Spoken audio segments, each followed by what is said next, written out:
Hola, hola, muy buenas noches, apreciados participantes. Le damos bienvenida al curso gratuito de Psicología Educativa, apreciados participantes, a la actividad número 1. En esta noche, el quien les habla el asistente académico, Edward. Cualquier consulta, duda, cualquier realizamos al número que aparece en la pantalla, estimados participantes, al 911-373-227, estimados participantes. Damos presentación a nuestra institución, el Tecnológico. Hasta la actualidad, nuestra institución, el Tecnológico, cuenta con 7 años de experiencia ofreciendo educación de forma remota a nivel nacional como internacional, apreciados participantes. Hasta la actualidad, nuestra institución ha impartido más de 2.000 cursos, personas capacitadas más de 200.000 y los certificados emitidos más de 50.000. También hacemos un saludo a nuestras instituciones y entidades que tienen convenio con nuestra institución, el Tecnológico. Desea visitar nuestra institución, el Tecnológico. Nosotros estamos ubicados en Siquirón, Ayacucho, número 528, en la provincia de Andahuaylas, departamento de Apurímac, en nuestro país, Perú, apreciados participantes. Desea visitar nuestra comunidad educativa en redes sociales. Estamos como el Tecnológico en las redes sociales, como en Facebook, YouTube, TikTok. Síguenos, estimados participantes. Recordarles también que nuestra institución lanza mes a mes los diferentes cursos que son totalmente gratuitos, que no se paga matrícula ni mensualidad, solo pagas por la certificación, estimados participantes.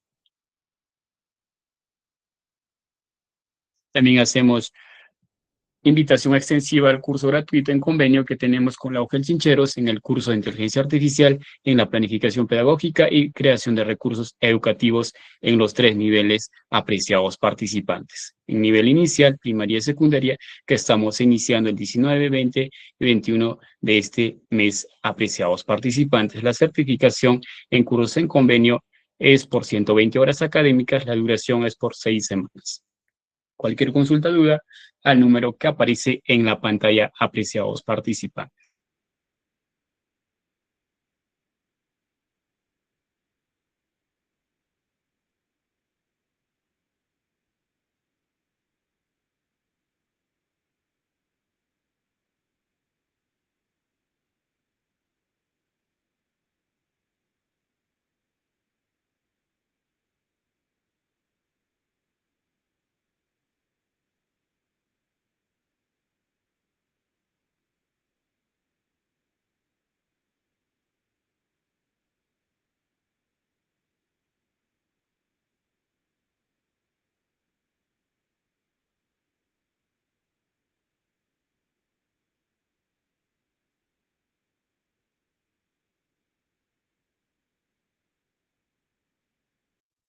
Recordarles también, apreciados participantes, nuestra metodología de trabajo que ofrece nuestra institución, el Tecnológico. Nuestras clases son en vivo. Cualquier consulta, duda, realizamos por la mensajería de la sala y también se ha compartido el material al grupo del curso, apreciados participantes. Recordarles también que nuestra institución, el Tecnológico, ofrece la certificación por 50 horas académicas y el costo único es 40 nuevos soles, estimados participantes. Cualquier consulta, duda, realizamos a la oficina de certificaciones al número 953-772-123, estimados participantes. Antes de iniciar nuestra sesión de clases, vamos a agradecer a Dios con la siguiente oración.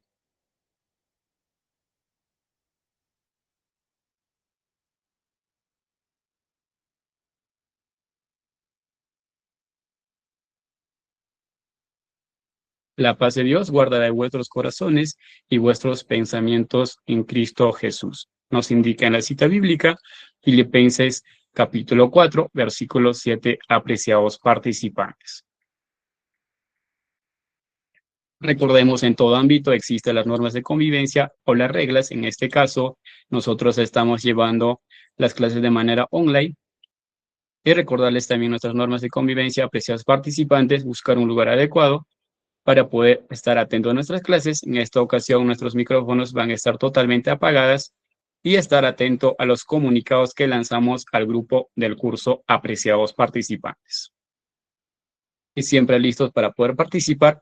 Recordarles también, participantes, cualquier comentario inadecuado que no es referido al curso será expulsado tanto de la sala y también del grupo del curso.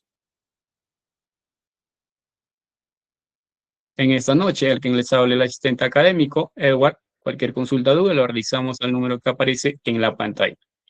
Recordarles también, apreciados participantes, que nuestra institución, el Tecnológico, no realiza llamadas ni enviamos mensajes personales. Solo respondemos dudas o consultas al número que aparece en la pantalla. Si tenemos dudas o consultas acerca de los materiales o de las clases grabadas, lo realizamos al número que aparece en la pantalla, apreciados participantes.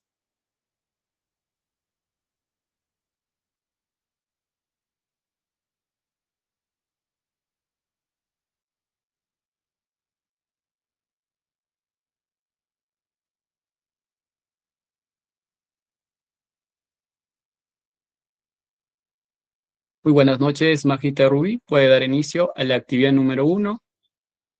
Puede presentar su pantalla y activar su audio.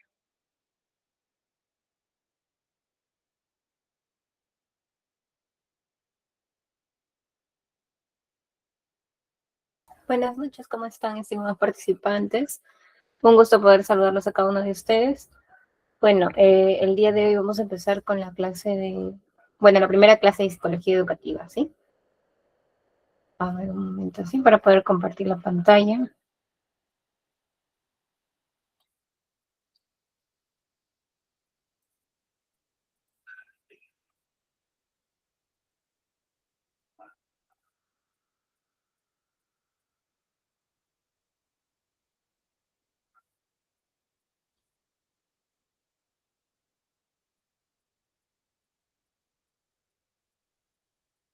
Ya.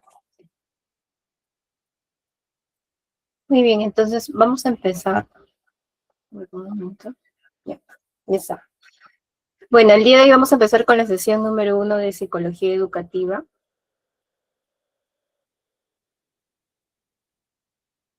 Bueno, como ya me presentaron, ¿no? Mi nombre es Rubí Chumán Vázquez y bueno, vamos a llevar 4 sesiones relacionadas al curso de psicología educativa. Y dentro de la primera sesión está lo que es aprendizaje y procesos psicológicos humanos. Y dentro de este tema vamos a ver lo que son las teorías de aprendizaje. También los procesos de aprendizaje conductual y los procesos de aprendizaje cognitivo. Sí, tener en cuenta que, bueno, esos dos aprendizajes, tanto conductual como cognitivo, prácticamente cada uno de ellos tiene sus posturas, ¿no? Contrarias de repente, pero tal vez podamos extraer alguna idea principal, ¿no? De cada una de ellas, ¿no? Que podemos entender, en este caso, cómo se produce el aprendizaje. Muy bien, antes de esto vamos a ver un video relacionado precisamente al tema y recordarles que la participación es por el chat, ¿no? En el caso que podamos dar algunas ideas, que sí es importante que podamos ir participando conforme avancemos. Un momento. Voy a dejar compartiendo el texto aquí para poder compartir el video, ¿sí? Sí es importante que podamos participar por el chat cuando se les pide sus ideas para que de esta manera podamos avanzar, ¿sí? Un momento.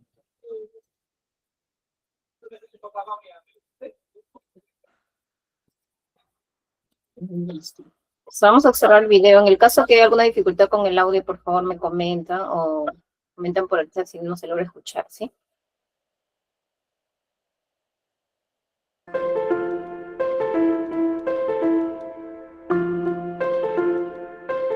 Mira, la mayor parte incluso los padres, reforzamos y trabajamos mucho la motivación extrínseca. Refuerzo-castigo, ¿no?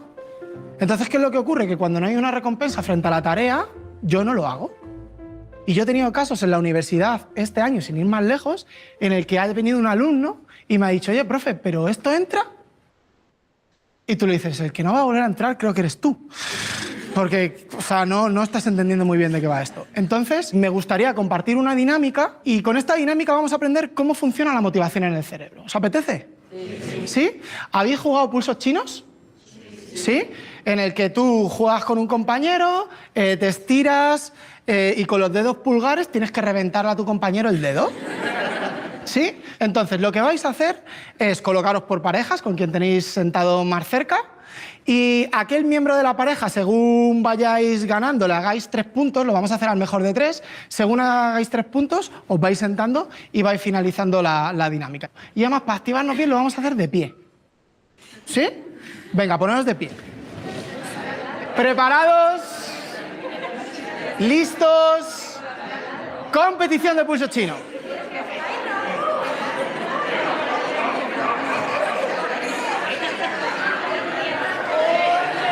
Pulso chino sin fracturas de brazos.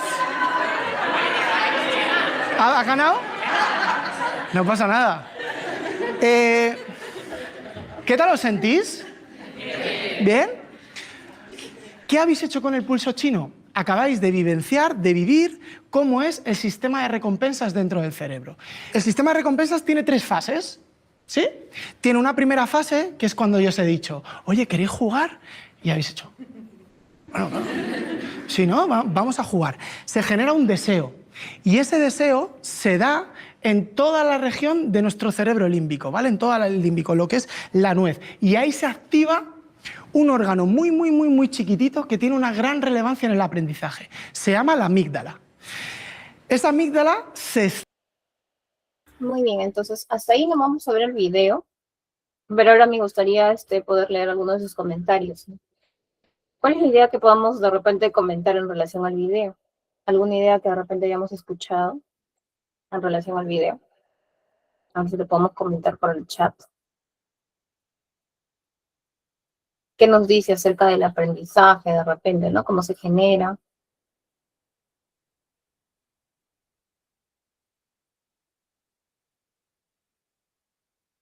A ver qué dicen. Podemos colocarlo por el chat, ¿sí? Alguna idea que tengamos de repente en relación a lo que hemos escuchado en el video, ¿no? Lo podemos compartir.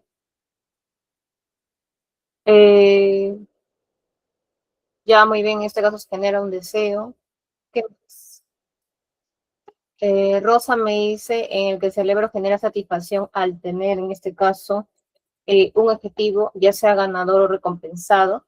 Claro, justo vamos a ver alguna teoría relacionada a eso, ¿no? A las recompensas también, ¿no? Hay un aprendizaje, bueno, el aprendizaje también se puede dar teniendo en cuenta las recompensas.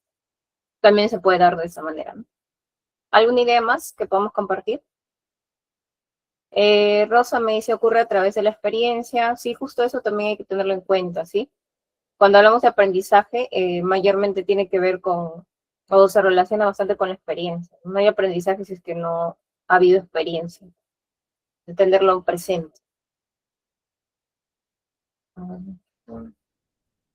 Ya, mientras me van dando sus ideas, voy a ir compartiendo la pantalla, ¿sí?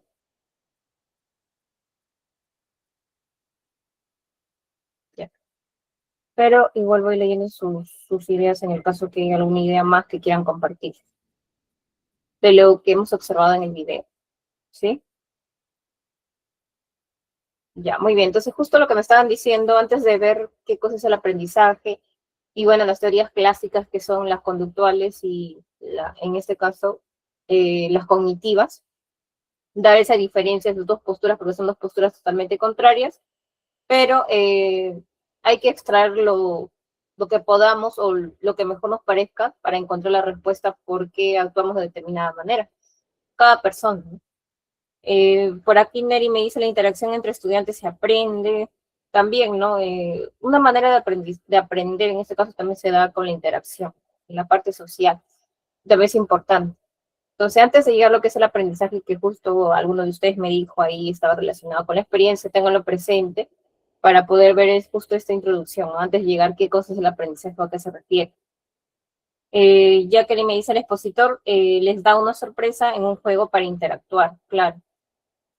Precisamente es como una parte, una motivación, ¿no? Que da. Para el aprendizaje también se genera eso, ¿no? Se debería dar una motivación al inicio. Ya, muy bien, entonces para introducirnos, ¿qué cosa es el aprendizaje? Bueno, observamos estas imágenes, ¿no? El aprendizaje mayormente puede ingresar por mediante los sentidos, ¿no? Y lo que se busca o se puede, en este caso, o nos orientamos, es a crear nuevas conexiones neuronales. Y eso solamente se adquiere no haciendo lo común, ¿no?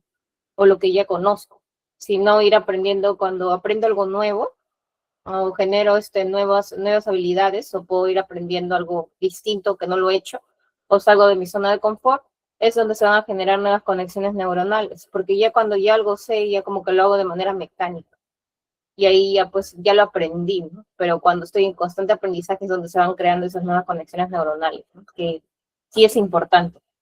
Rocío me dice, es importante la motivación para un mejor aprendizaje. Claro, también, ¿no? La motivación en realidad se debe dar durante todo el aprendizaje, ¿no? No solamente al inicio, sino que, bueno, algunos solamente lo aplican al inicio, pero lo ideal es que lo den de manera constante durante todo el proceso de aprendizaje. Muy bien, entonces vamos a ver dos términos que a veces puede ser que por ahí, antes, bueno, de llegar al concepto de aprendizaje, ¿no? Dos conceptos que puede ser aprendizaje o de repente no lo es, no sé. Entonces vamos a ver por sus ideas, ¿no? Aquí, bueno, los reflejos, ¿no? Entonces vemos una imagen, ¿no? Más o menos que evoca o hace relación a un reflejo. El reflejo es una estimulación de un receptor, ¿no? Mediante el uso de órganos sensoriales, en este caso el tacto, ¿no? Cuando percibo, por ejemplo, que algo está caliente, posiblemente voy a retirar la mano, ¿no? Eso es lo que voy a hacer. Ahora les pregunto, ¿los reflejos serán aprendizaje? ¿Es un aprendizaje o no? ¿Qué creen ustedes? ¿Hace referencia a un aprendizaje a los reflejos? Ya, por aquí, ya, solamente leo comentarios. Me dice que sí, Tiago también, Rocky también, Consuelo también. Y Chanel me dice que no, pues no, uno nace con eso. Ya, hay una idea diferente. Claro, en este caso, cuando hablamos de los reflejos, no en este caso, ya, muy bien, Antonia. María me dice que sí. Claro, en este caso es una respuesta elemental, ¿no? Y directa del efector, ¿no? O sea, del receptor, por así decirlo, ¿no? Usando los órganos sensoriales, sí. Pero son respuestas innatas, ¿no? Entonces, si son innatas, quiere decir que uno nace con eso. No es que lo aprendemos, ¿no? Recuerden que ustedes, bueno, alguno de ustedes me dijo, según el video que hemos visto, que el aprendizaje, bueno, tiene que ver con la experiencia. Y esa es la palabra clave, ¿no? Cuando decimos aprendizaje, es experiencia. Entonces, si yo no he tenido experiencia en eso, bueno, no he aprendido eso de ahí, pues no se supone. Si yo ya tengo experiencia en algún aspecto, entonces ya he logrado aprender en ese aspecto, ¿no? Porque siempre hay algo nuevo que aprender. Pero los reflejos nosotros nacemos, ¿no? Con esto, o sea, cuando pasa una situación de peligro, eh, vamos a reaccionar o vamos a responder, ¿no? Por eso dice que es una respuesta innata, es por herencia. Claro, es una respuesta automática. Ya, muy bien, Rocío. Entonces, esto nace con el valor adaptativo del organismo al ambiente, ¿no? A los peligros que se puedan presentar. Hay una reacción. Y el instinto en este caso es la ejecución, es una serie de actividades, ¿no? Que son emitidas sin necesidad de experiencia, ¿no? El instinto también lo pueden tener en realidad los seres vivos, ¿no? Animales y también el ser humano, ¿no? Los seres vivos, más que nada. Ahora les pregunto, teniendo en cuenta la definición, pero que ya me lo está dando, hay una imagen también, ¿no? De un sismo, por ejemplo, por instinto, bueno, busco un lugar para protegerme. Entonces, eso más que nada, instinto de protegerte ante un peligro, ¿sí? Ahora les pregunto, en el caso del instinto, ¿podrá considerarse un aprendizaje? A ver qué dicen ustedes. Bueno, Antonia me dice que no, a ver qué dicen los demás. Daisy también me dice que no. Noemi también me dice que no. Wendy me dice que sí. Ya, vamos a ver. Ahí tenemos la definición, ¿no? De instinto, para tener una idea si es un aprendizaje o no, teniendo en cuenta que hay algo que, bueno, ustedes me han mencionado, ¿no? Y ya con esto vamos a llegar a qué cosa es aprendizaje, ¿no? ¿A qué se refiere? Ya, muy bien. Entonces, la finalidad del instinto es un valor biológico también para el organismo y la especie, ¿no? Claro, el instinto también lo tienen los animales, ¿no? No solamente el hombre o el ser humano. Y tampoco en este caso es aprendizaje, pues dice acá incluso en su definición, es una serie de actividades, pero no hay experiencia. O sea, no necesita de la experiencia, porque un instinto es actuar, ¿no? Para protegerte, pero es una serie de actividades o de acciones que tú vas a realizar, por ejemplo acá, no buscar un lugar donde protegerte ante un sismo, pero lo vas a hacer con la finalidad de protegerte ante un peligro que pueda haber. Claro, podría ser un comportamiento, claro, como son actividades que vas a realizar, bueno, va a determinar cómo vas a responder ante esa situación, ¿no? Son acciones que se toman, muy bien, Bianca, muy bien, Tiago. Muy bien, entonces tampoco es aprendizaje, ¿no? Ni instintos ni reflejos. Entonces, teniendo en cuenta eso, vamos a llegar a qué cosa es aprendizaje, ¿no? Que ya ustedes me habían dicho alguna idea, si han leído algún comentario que me mencionaron, ¿verdad? ¿Qué cosa es el aprendizaje o qué se necesita para que sea aprendizaje? A ver qué dicen. ¿Qué se necesita para que haya aprendizaje? El aprendizaje precisamente es una solución que nos da, ¿no? La vida para poder adaptarnos, ¿no? Pero ¿qué necesitamos para que haya aprendizaje? Ya, Antonio dice conocimiento, curiosidad, sí puede haber también eso. ¿Qué más? ¿Cómo puedo decir en este caso que ha habido aprendizaje?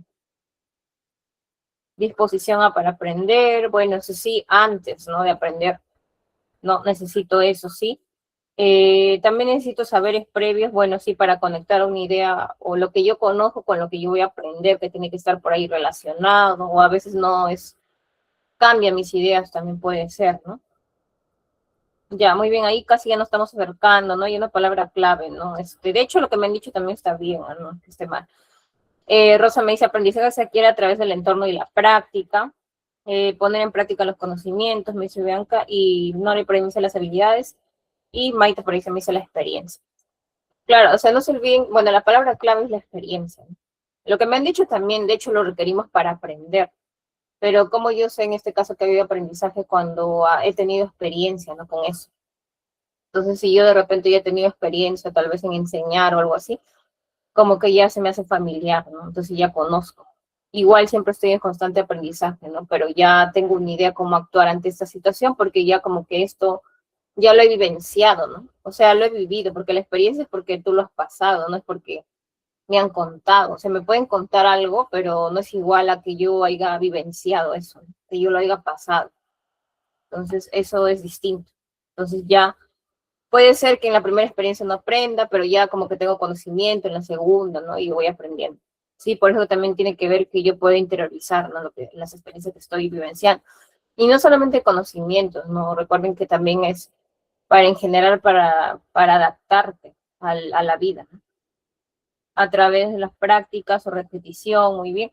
Y justo vamos a ver aprendizaje es eso, ¿no? Lo que me dicen repetición es una manera mecánica de aprender, pero sí, también se aprende por repetición. Y eso también lo vamos a ver en una de las teorías, se orienta a eso, ¿no? Al aprendizaje de manera mecánica, pero al final es aprendizaje. Rosa me dice comprensión, comunicación, claridad, veracidad. Aprender a partir de la experiencia, muy bien. Aprendizaje es adquirir nuevos conocimientos, conductas, muy bien, Rocía. Entonces, el aprendizaje es una solución para adaptarnos al medio ambiente, porque si no aprendiéramos, ¿cómo sobreviviríamos, no? Ante tantas situaciones? O sea, tendríamos que de nuevo volver a equivocarnos, pero muchas veces. Entonces nos permite sobrevivir, ¿no? Supervivencia del individuo y la experiencia es bastante importante. La experiencia nos permite precisamente adquirir conocimientos, no solamente conocimientos, no pueden ser habilidades, pueden ser actitudes o también emociones, ¿no? Que eso va a generar un cambio en la persona, ¿no? El aprendizaje precisamente es el resultado de la experiencia, ¿no? ¿En qué aspectos la persona puede cambiar, ¿no? ¿Qué es lo que vamos a precisar ahorita, ¿no? ¿Qué es lo que habló, es lo clásico, por así decirlo, ¿no? En la conducta y en la parte cognitiva, ¿no? Pero antes de pasar con esto, que justo es lo que vamos a hacer énfasis, ¿cuál es la diferencia entre un conductista y un cognitivo? ¿Sí tenemos claro eso? ¿O lo podemos compartir? Un conductista, ¿a qué se refiere? Y un cognitivo, ¿cuál es la diferencia? Porque, bueno, son dos posturas contrarias, ¿no? Lo que sí puedo extraer de cada uno, ¿no? Algunas ideas, no necesariamente que uno está bien y el otro está mal, porque en realidad son teorías, ¿no? Y hay más teorías incluso, entonces no son las únicas. Pero estas son las teorías clásicas que incluso ustedes, bueno, se darán cuenta, ¿no? Y hasta la actualidad seguimos encontrando respuestas en estas teorías, en ambas, ¿no? No podríamos decir en una nada más y en otra no. Pero ¿cuál sería la diferencia, a ver, entre las dos? Conductista y cognitiva.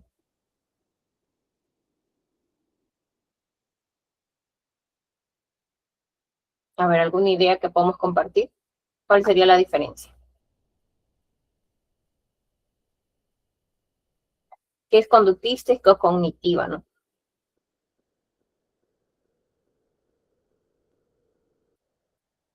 Ya, bien, que me dice uno es pensar y el otro es actuar, muy bien en este caso. Bueno, sí, ¿no? La cognitiva, bueno, tiene que ver con el pensamiento. Ahí hacemos énfasis más al pensamiento. Y en la conductista es el comportamiento de la persona. Entonces esa es la diferencia, ¿no? El comportamiento y el otro es el pensamiento. Sí, son posturas contrarias. Eh, a ver, vamos a seguir leyendo. Conductista es mecánico y la cognitiva es el pensar. Claro, la conductista justo es la mecánica, ¿no? Que se aprende mediante repeticiones constantes. Y la cognitiva es pensamiento. ¿Sí? Yo me dice, son patrones de conducta, muy bien. El conocimiento se adquiere y la conductista es la reacción, ¿no? Claro, bueno, el comportamiento, no el actual. Es repeticiones, muy bien, Juan.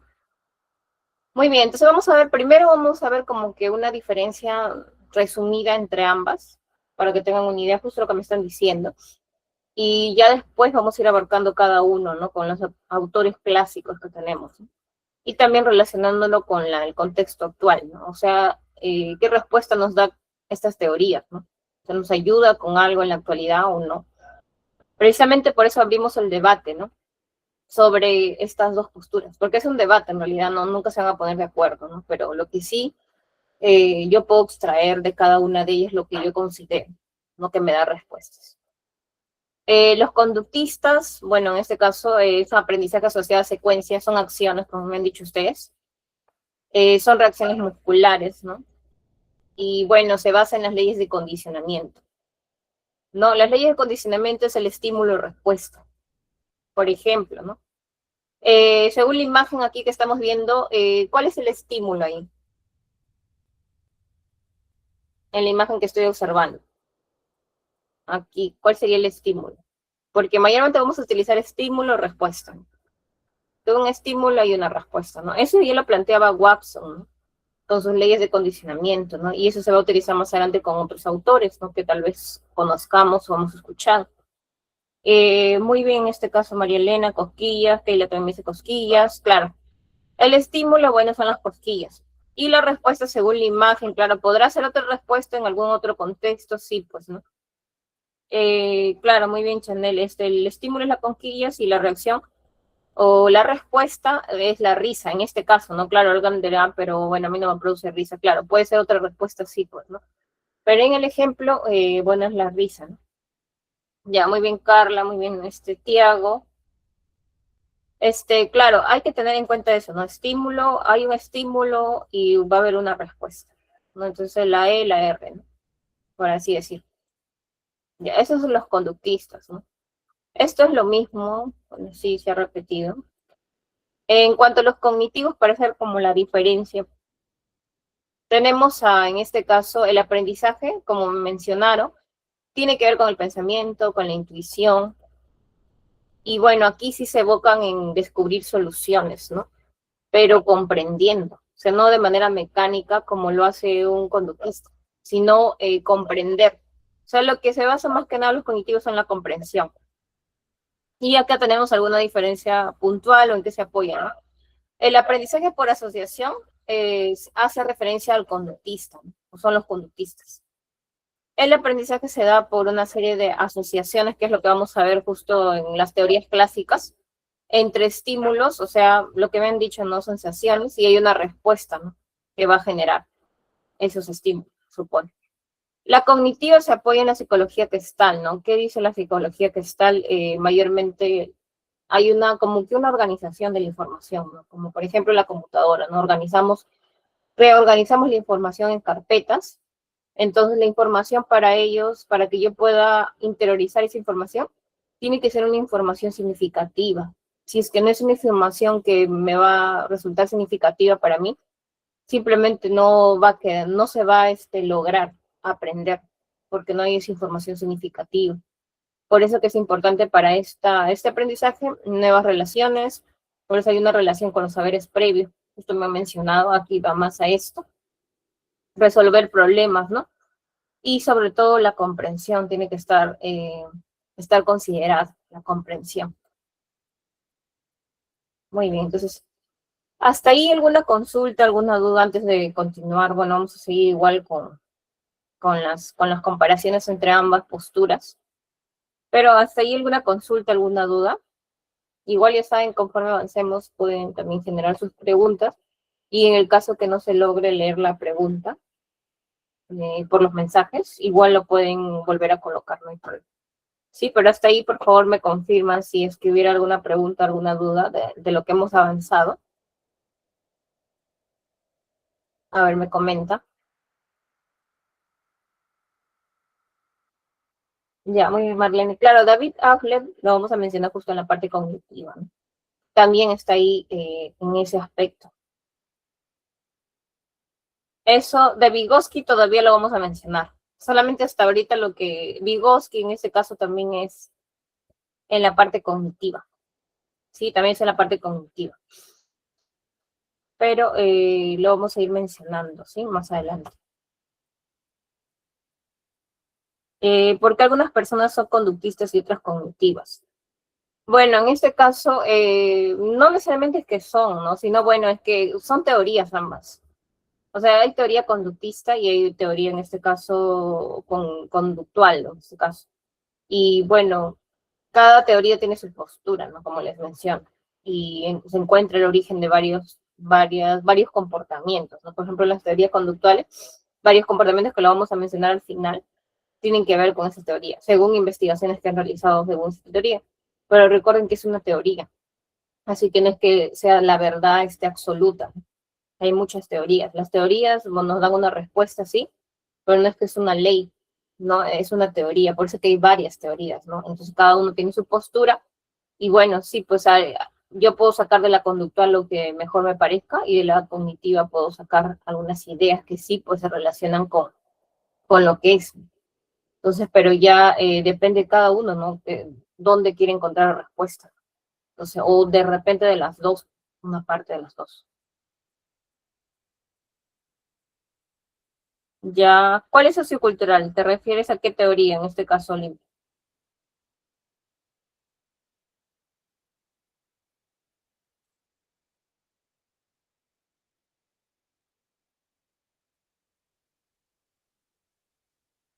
¿A la de Vygotsky te refieres?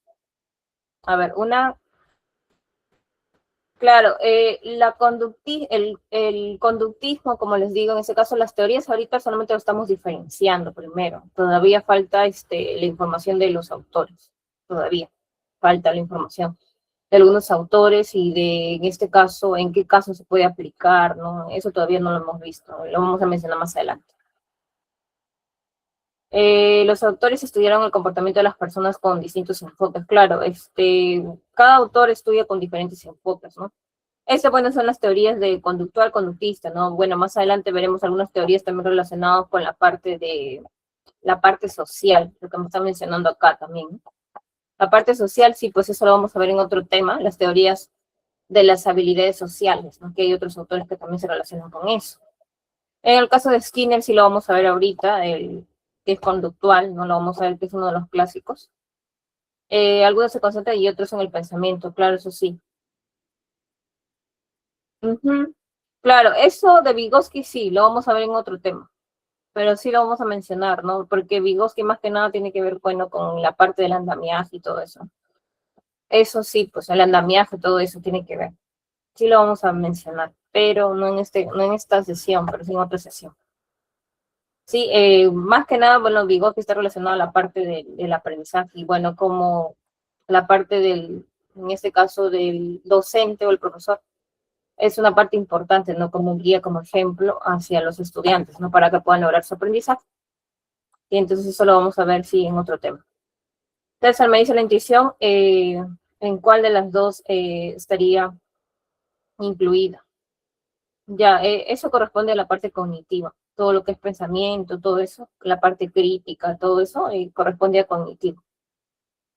¿Sí? Claro, el entorno en este caso. ¿sí? Pero eso sí lo vemos en otro tema. Ahorita solamente vamos a ver el conductista y conductual, ¿no? Pero sí hay otros autores más que también tienen otra teoría, ¿no? Relacionada con la parte del entorno, lo que me dicen sí lo vamos a ver en otra sesión. Cuando hablemos de específicamente de entornos de aprendizaje y todo eso, ahí es donde vamos a ver eso, que también está relacionado con ese tema, ¿no? En realidad. Ya, muy bien. Entonces, tenemos aquí, bueno, los primeros teóricos conductuales, ¿no? O asociacionistas, como lo quieras llamar, es lo mismo. Y se establece la conexión entre estímulo y respuesta, ¿sí? O sea, en los conductuales mayormente siempre hay, como es mecánico, hay ensayo y error, ensayo y error. O sea, cada rato se repite y se supone que va a haber errores, pues, ¿no? Hasta que se llegue a aprender, ¿no? Pero mediante ensayo, error, ¿sí? Hay tres leyes fundamentales que plantea este personaje, ¿no? Que ya después también van a ser usadas más adelante por otros autores. Ya, aquí creo que se está repitiendo, sí, vamos a verlo aquí mejor. Ley de preparación, que es establecer la conexión entre estímulo y respuesta. El ejercicio es la parte práctica donde se repite todo constantemente de manera mecánica. Y la práctica, ¿no? Es necesario aquí, ¿no? La práctica supone una mejora cuando va acompañada de una recompensa. Justo acá también este personaje ya menciona la recompensa, ¿no? Que también eso lo vamos a ver en un autor, ¿no? Que habla de recompensas, castigos, ¿no? Pero ya lo mencionaba, ¿no? Este personaje. Y el efecto establece la conexión entre estímulo y respuesta, ¿no? Es la consecuencia, ¿no? Si es satisfactoria, justo acá también menciona las recompensas, si es una consecuencia satisfactoria como una recompensa, esto va a ir incrementando, ¿no? O sea, la conducta va a ir mejorando o se va a mantener. Pero si la consecuencia es molesta, en este caso, lo que se aplica es el castigo. ¿Para qué se aplica el castigo? Para debilitar la conducta. Se supone que si yo aplico castigo es porque es una conducta negativa y yo quiero debilitarla o eliminarla. Y por eso aplico el castigo. Y eso también lo vamos a ver con un autor que nos explaya, pero ya este personaje ya me mencionaba eso de ahí, ¿no? De las recompensas, castigos, ¿no? Claro, de ahí vamos a ver otro autor. ¿Qué tal? ¿Cómo estás, Leito?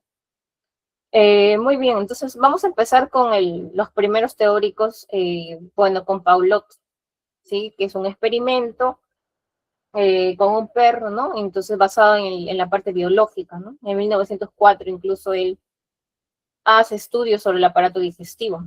En el 97 coloca carne picada en la boca de un perro y esto que va a generar el primer paso a la digestión que ya, bueno, actualmente lo conocemos, que es la salivación. La salivación. Ya, muy bien. Entonces, en eso sí vamos a apoyar en la información que vamos a proyectar del cuál fue el proceso de cómo hizo su condicionamiento él, que es el condicionamiento clásico, no antes, durante y después, ¿no? Del condicionamiento.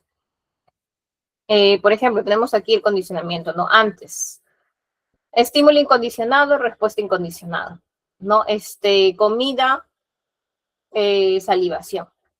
Ya, les pregunto, ¿la comida siempre, en este caso, en el perro, va a producir salivación? Según lo que estamos viendo aquí.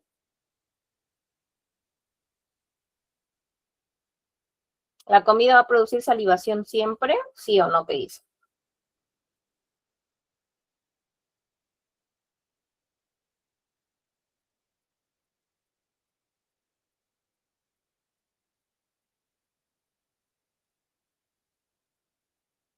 Según lo que estamos viendo. Ya. Claro, es que la comida, recuerden que es algo fisiológico. En este caso es una respuesta, por eso que acá dice, ¿no? La comida es un estímulo incondicionado. La salivación, en este caso, también es una respuesta incondicionada. O sea, acá no hay condicionamiento, eso es lo natural que ocurre, ¿no? Si le ofreces comida a un perro, se va a producir salivación. No produce salivación. Entonces, eso es lo normal. Lo fisiológico que ocurre incluso en una persona también puede ocurrir. No, o sea, no, acá no hay aprendizaje, pues, porque eso ya se sabe que va a ocurrir. No hay aprendizaje. O sea, cuando hay aprendizaje, cuando va a haber condicionamiento. Pero acá es incondicionado. Es una respuesta fisiológica. Pero eso, para poder entender hay que tener claro eso, ¿no? Ahora, ¿qué pasa? Pues si a un perro, en este caso le muestro un silbato, tampoco hay salivación, ¿no? El silbato peor, pues, ¿no? El silbato sí no va a producir salivación porque no es comida. Es un estímulo neutro y no hay respuesta. O sea, no va a haber salivación, no hay un aprendizaje ahí. O sea, así solo, ¿no? El silbato. Ahora, cuando ya empiezo a hacer condicionamiento, durante el condicionamiento, ¿qué es lo que tengo que hacer? Bueno, juntar el silbato o la campana que me están diciendo también puede ser, no hay problema, silbato, campana, con la comida, ¿no? Pero ahora les pregunto, ¿no? Acá la respuesta me dice que es incondicionada igual. Ahora, junto silbato y comida. Ahora, primero les pregunto, como estoy juntando el sonido y la comida, la salivación, ¿por qué se está dando aquí? ¿Por la comida o por el silbato? ¿Qué dicen ustedes? Me estoy juntando, ¿no? Los dos elementos, con el estímulo neutro con el estímulo incondicionado. Ya, claro, muy bien Tiago, pues muy bien Noemi, muy bien Keila, muy bien Jacqueline. Claro, o sea, esta respuesta, esta salivación es por la comida, no es por el silbato, ¿no? Pero aquí lo que estoy haciendo es asociar un elemento, un estímulo neutro con un estímulo incondicionado. Y la respuesta sigue siendo incondicionada, claro, porque el detalle es que el estímulo neutro produzca la salivación solita. Porque la comida ya se sabe que como acá está junto, entonces suena el silbato, bueno, le doy la comida y bueno, hay una asociación. Como suena el silbato, va a dar la comida. Entonces produce la salivación. Pero esto de acá se tiene que hacer de manera repetitiva, ¿no? Varias veces, por eso que es mecánico, ¿no? Varias veces hasta que se logre aprenderlo. Y después, ya cuando se da el condicionamiento, que es después del condicionamiento precisamente, ya cuando he hecho esto de manera repetitiva, solamente el silbato tiene que producir la salivación, ¿no? O la campana, como quieras llamarlo. Silbato, salivación, pero no de comida. Claro, es que el perro asocia que como suena el silbato, la campana, después va a venir la comida. Por eso que ya empieza a salivar, ¿no? Y esto no solamente se puede hacer con un silbato, campana, ¿no? Ustedes de repente de manera así inconsciente, por así decirlo, lo hemos hecho, ¿no? Y no podemos corroborar que es cierto esto de aquí. O sea, no me van a dejar mentir que sí, pues es cierto, ¿no? Si lo aplicas a un animal, un gato, un perro, sí se da esto. A veces no necesariamente decimos voy a hacer condicionamiento, sino simplemente lo hago. Estímulo condicionado, porque ahora solito produce la salivación. Y ahora sí la respuesta es condicionada, pues, ¿no? Entonces, sea condicionado porque el perro asume que como es el sonido, viene la comida, ¿no? Que es algo que le gusta. Eso es lo que se relaciona. Y bueno, vamos a resumir lo que hemos dicho, lo que hemos mencionado, y ya después voy con las preguntas que hubieran, ¿sí? El estímulo previamente neutro, que es la campana, el silbato, se aparea de manera repetitiva con un estímulo que provoca una respuesta emocional o fisiológica. Claro, te tienes que relacionar primero con algo que va a producir una respuesta fisiológica, que es la comida, que eso ya se sabe que sí va a producir una respuesta. Estímulo que anteriormente era neutro, ahora ya provoca una respuesta. Y es ahí donde hablamos de condicionamiento. El estímulo neutro se condiciona para provocar una respuesta condicionada a estímulo condicionado. Y bueno, ahí hablamos de condicionamiento clásico, ¿no? De Pavlov. Claro, muy bien, Tiago. El perro ya sabe que después del silbato de la campana va a venir la comida, ¿no? Y eso también pasa en los perros, ¿no? O sea, haces un sonido o algo y ya saben que le vas a dar la comida de repente porque ya lo han asociado. Sí, ya lo han asociado. Muy bien, ¿hasta ahí alguna duda con respecto a la teoría? A ver, los voy leyendo antes de pasar a la siguiente. Bueno, falta todavía cómo se relaciona con nosotros, ¿no? Por así decirlo, ¿no? Eso lo vamos a mencionar dentro de un momento. Pero con respecto a la teoría, lo que plantea él, ¿se entiende el proceso? A ver, los leo, ¿todo bien? Ya me confirman, o si no, pueden preguntar, no hay problema.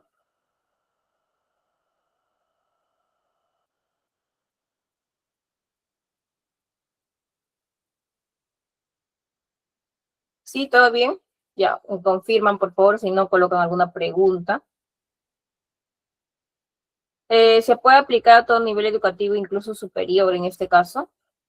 ¿Al condicionamiento te refieres? Sí, en realidad sí, pues, ¿no? Claro, en una parte superior como que o sea, lo que más que nada es encontrar respuestas, o sea, ¿por qué tal persona o tal se tiene un comportamiento, y eso sabemos que es en la vida diaria, o sea, no necesariamente tiene que ser un estudiante, ¿no? Tal vez el colegio es donde de repente se puede dar una solución más rápida, pero en realidad es en todo, ¿no? Los niveles, que uno incluso cuando conoce a tal persona, también puede entender algunas cosas, ¿no? Teniendo en cuenta esto, ¿no? Porque justo vamos a ver esto en la parte final, y ya para hacer énfasis en ese aspecto que creo que me está preguntando. Pero sí, pues, no, nos da respuesta en general de todo, ¿no? Como les digo, muchas respuestas afectivas y emocionales están relacionadas con el condicionamiento clásico. Muchas fobias que no solamente lo tiene un estudiante, sino hasta lo puede tener una persona adulta, que ya tiene una formación, también se responden debido a un condicionamiento clásico que se ha hecho, ¿no? Por ejemplo, aquí hay un caso, ¿no? Alumnos al que durante las clases, ¿no? El profesor regañe excesivamente, ¿no? Y ponga en ridículo delante de sus compañeros, no resultaría extraño que en poco tiempo el alumno experimentara cierta ansiedad, ¿no? O sea, eso es porque se da constantemente, ¿no? Y ustedes saben que, bueno, en la parte emocional y todo eso, o sea, una persona igual, aunque sea adulta o tenga determinada edad, igual puede crear, en este caso, sus experiencias, puede crear una manera de actuar diferente, ¿no?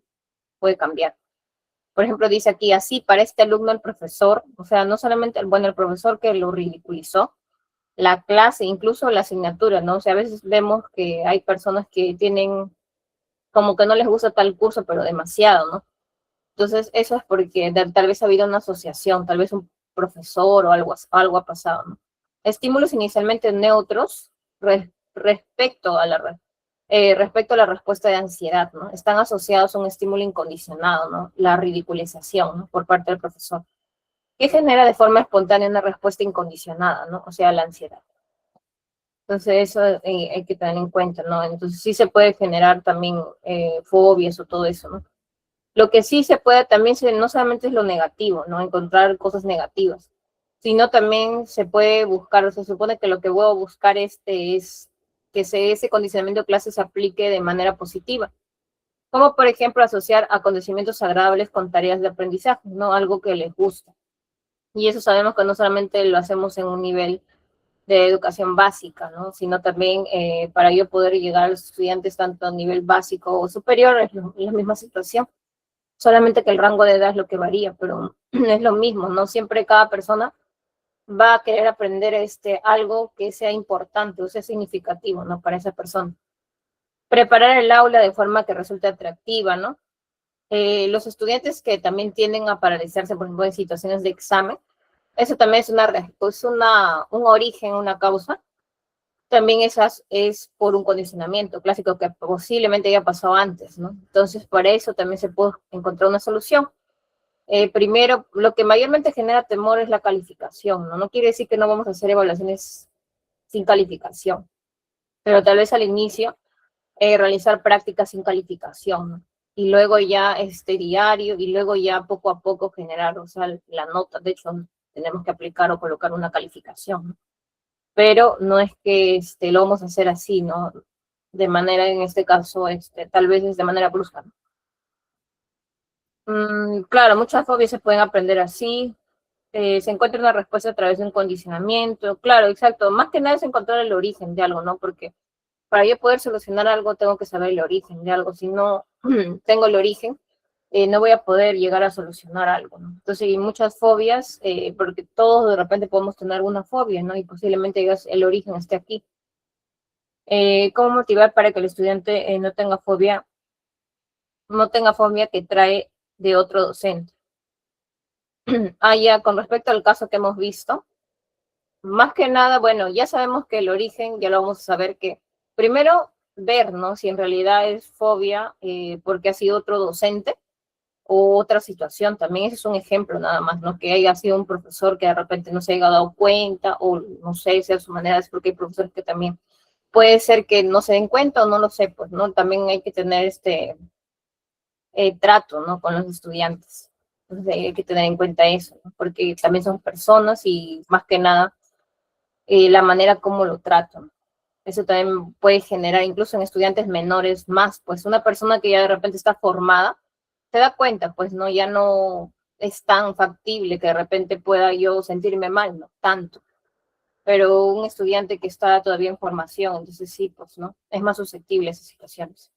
Ahora, primero, bueno, sería encontrar lo que es el origen, si es que es situación del docente, ¿no?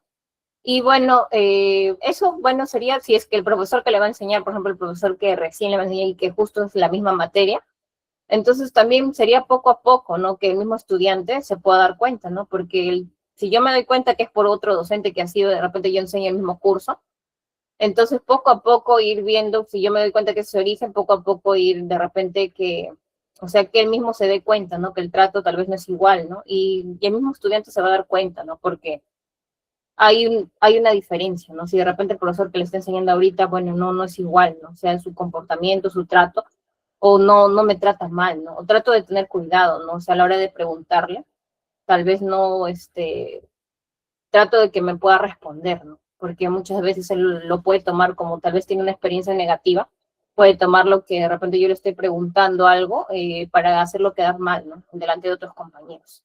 Entonces, pero tratar de que me responda algo, ¿no? Entonces, si es una pregunta, de repente no me puede responder una pregunta, se tiene que hacer como que una repregunta, ¿no? Hasta que me pueda responder, pero que no se quede con esa idea de que, bueno, no respondí nada y no pude participar, y como que no sé, ¿no? Responder, sino que poco a poco hacerle como que repregunta para que al final sí me pueda responder, ¿no? Y al final él mismo poco a poco se va a dar cuenta que sí, pues, ¿no? Todas las preguntas que se les puede hacer, sí lo puede responder, ¿no? Y también, sobre todo, ver el entorno, ¿no? O sea, porque si veo y si el profesor no dice nada, por ejemplo, una situación que tal vez yo pregunte algo y veo que los estudiantes, tal vez algunos están riendo o algo así, no digo nada, entonces eso también puede generar desconfianza, ¿no? Más si es un estudiante que de repente tiene un contexto antes que ha pasado eso.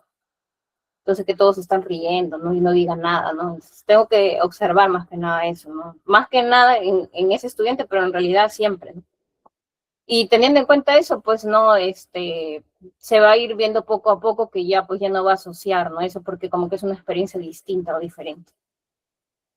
Erika me dice, ¿cómo se podría hacer para motivar a un niño con autismo?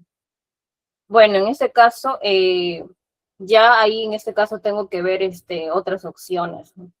Pero es ya de manera más individualizada, ¿no? Entonces, porque sabemos que en el caso en este caso, estudiantes que tienen habilidades especiales, ya es de manera específica, ¿no? Pero es un trato más particular, o sea, ya más particular o más individualizado. Ya no es tan general, en este caso, como de repente un estudiante que sí, pues, ¿no? Yo quiero tener reconocimiento delante de mis compañeros, ¿no? Pero sí, hay un trato más específico, más particular, ¿no? Entonces, para que también ese estudiante también pueda sentirse parte, ¿no? Pueda participar.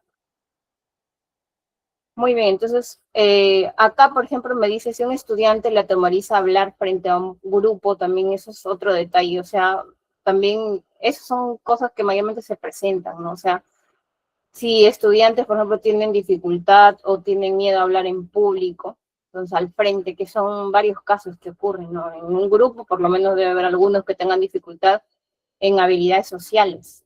Entonces, por ejemplo, en estos casos, se le tiene que hacer poco a poco, ¿no? Depende qué tanto temor tenga a hablar al frente.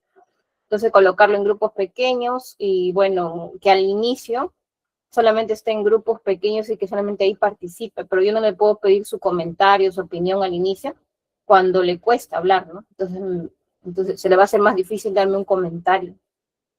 Tal vez leer en un grupo pequeño y luego poco a poco, ¿no? Que me explique. Sí, entonces eso. Muy bien, entonces eso hay que tener en cuenta. Luego también tenemos a los cognitivos. Recuerden que, bueno, ellos apoyan en la psicología de la Gestalt.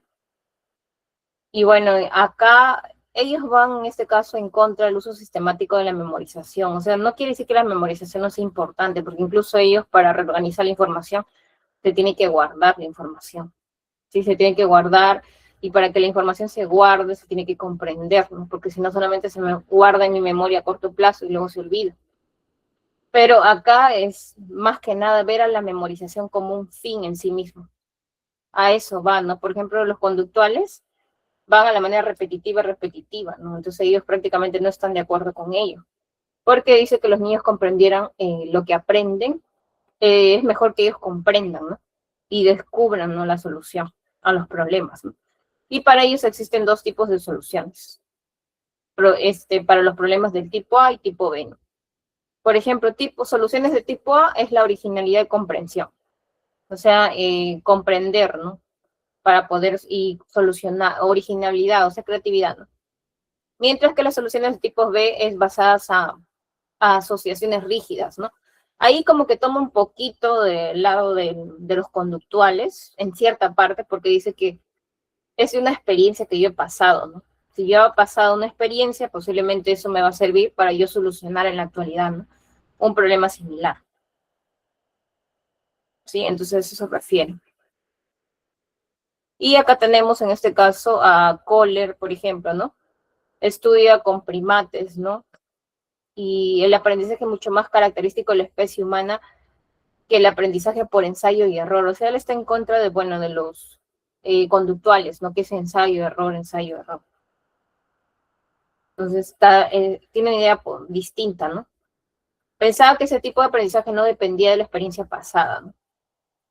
Y bueno, nos falta todavía un teórico conductual, sí, todavía uno clásico. Bueno, tenemos aquí como que una lista de los conductuales, ¿no? Paulot, que ya lo hemos visto.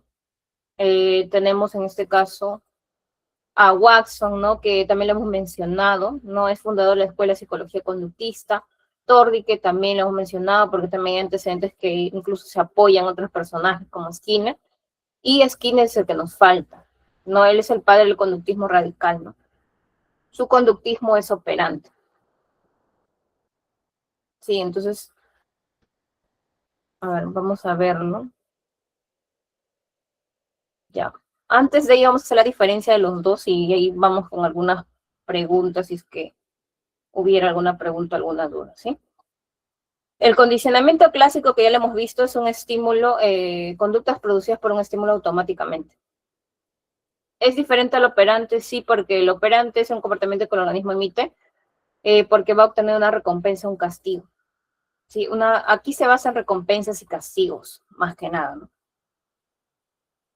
Ya, muy bien. Entonces, ¿hasta ahí alguna consulta, alguna duda? A ver. Bueno, acá me dice Cine, creo que sería lo que lo comprenda con sus propias palabras o ideas para que la información se quede y evolucione. Ya, muy bien. Sí, también en este caso, porque hay niños que aprenden y se olvidan rápido. Ya, eso también depende en este caso, ¿no? Es que también el aprendizaje es extenso, ¿no? O sea, hay varios tipos de aprendizaje, recuerden, ¿no? O estilos de aprendizaje, ¿no? O sea, no todas las personas aprendemos de la misma manera, ¿no? Ahorita estamos viendo las teorías, sí, ¿no? Que nos dan una respuesta. Pero también hay otro aspecto de los estilos de aprendizaje, ¿no? O sea, hay algunos que son más visuales, eso también, por ejemplo, en un salón de clase podemos tener 30 estudiantes, pero de los 30, o sea, no todos van a tener el mismo estilo de aprendizaje, ¿no? Hay algunos que tienen más de un estilo, tampoco no es que es algo fijo, ¿no? Pero hay algunos que son más auditivos, hay otros que son más visuales, o sea, por eso yo tengo que utilizar diferentes medios, ¿no? Para que de repente se complemente todo, ¿no? Por ejemplo, si yo pongo un video, bueno, ahí tengo parte visual y también parte auditiva, ¿sí? Entonces ahí hay varios aspectos. Entonces, ver eso, ¿no? El estilo de aprendizaje que pueda tener cada, porque de hecho en un salón de clases van a ver todos los estilos de aprendizaje que podamos tener. Entonces, de acuerdo a eso también una persona va a aprender. Hay otros que aprenden más escribiendo también, ¿no? Entonces, hay otros que no, pues no, más captan, en este caso, más son visuales también. Entonces, si yo de repente solamente escribo en la pizarra, pero no hay ningún dibujo o algo así llamativo, entonces no va a aprender esa persona, porque no hay algo visual que llame la atención. Entonces sería bueno combinar, ¿no? Todos esos detalles, ¿no? Imágenes, videos, ¿no? Si es que hay la posibilidad de video, ¿no? Porque yo sé que de repente en algunas instituciones no puede haber video, pero tal vez puedo traer un audio, ¿no? Y que se escuche, ¿no? Algún audio corto, así no importa sin imagen, no sé, que no se puede video, y bueno, traer imágenes, ¿no? Imágenes o dibujos, algo, ¿no? Y también escribir, ¿no? Porque hay algunos también que escriben, ¿no? Eso también hay que tener en cuenta eso. Claro, y también hay movimiento, exacto, como dice Rocío, ¿no? Entonces también eso, ¿no? Entonces se puede hacer algunas dinámicas también, ¿no? Entonces eso también, eso se puede combinar en realidad, y lo ideal es que se combine todo eso, porque en un salón no vamos a tener que todos son auditivos, tampoco que todos son visuales, algunos pueden tener un poco de cada uno también, o sea, no es algo fijo. Entonces, pero si se combinan esos tres aspectos por ahí, o los aspectos que son más puntuales, entonces sí se va a generar aprendizaje, porque todavía estamos haciendo de cada uno un poco en toda la sesión, ¿no?, de clase. Y bueno, ya conforme conozcamos al estudiante, ya podemos identificar más cuántos tenemos, pero de hecho van a ver todos, pues entonces lo ideal es que combinemos eso, ¿no? Pues no vamos a hacer de un solo. Muy bien, entonces vamos a ver la teoría de Skinner. Skinner más que nada dice: aprendemos a comportarnos de cierta forma conforme operamos en el ambiente. O sea, conforme tú te desenvuelves en el ambiente vas a comportar, vas a tener una consecuencia, ¿no? Recompensas o castigos, ¿no? Y él hizo su experimento con las ratas, ¿no? Como vemos aquí, pulsé la palanca por comida, ¿no? Ese es un resumen, y lo vamos a ver en justo los casos que vamos a ver. Lo que pasa es que, bueno, es la caja de Skinner, no sé si lo recuerdan, pero en la caja de Skinner, bueno, había una palanca para la comida. ¿Y alguien recuerda cuál era? ¿Solamente comida, llegar a salir? ¿O en qué momento pasó algo que podría considerarse como un castigo para la rata? ¿Alguien recuerda de esta caja de Skinner? Porque si bien es cierto, bueno, la palanca botaba comida, ¿no? Pero después ya no botaba comida. Entonces, ¿cuál era el castigo, no? Porque acá me habla de recompensa. La recompensa sería la comida, ¿verdad? Pero el castigo, ¿cuál sería para la rata el castigo? Según la caja de Skinner. ¿Alguien lo ha escuchado y lo puede compartir?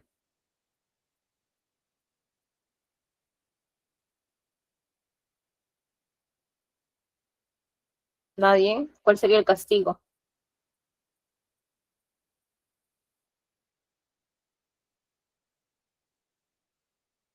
Ya, el castigo, bueno, es la descarga eléctrica, ¿sí? En un tiempo la rata, o sea, pulsaba la palanca, jalaba comida.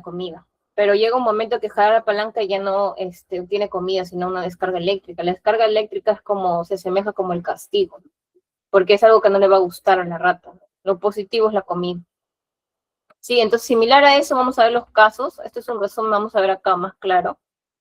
Lo que sí les pido es que podamos prestar atención. Si hay alguna duda, bueno, me consultan en esta parte para no confundirnos con la idea, ¿sí?